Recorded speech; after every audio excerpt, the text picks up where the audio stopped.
সামনে ট্যাপ হইতেছে সমস্যা নাই আর বুঝছি তো ররা হাওয়ার হাতে লাগতেছে না যাতে পারে না দাও গেলে কি আর হবে শিক্ষার্থীরা এগুলো হলো শিক্ষার্থীরা কইছি বের কাহে না না না পোলাবান ভদ্র না বুঝছ না শিক্ষিত পোলাবান তো সিচুয়েশন বোঝে অ্যাম্বুলেন্স এবং আমাদের যাইতে হচ্ছে ভাই এই যে বিদেশি ভাই কথা কর দরকার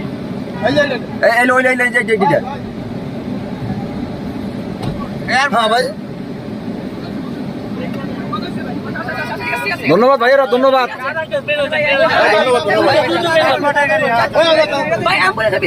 হ্যাঁ হ্যাঁ ঠিক আছে ভাই ধন্যবাদ ভাই ধন্যবাদ ভাই আমরা আছি আপনাদের সাথে ইনশাআল্লাহ ওই না ভাই ওই না না না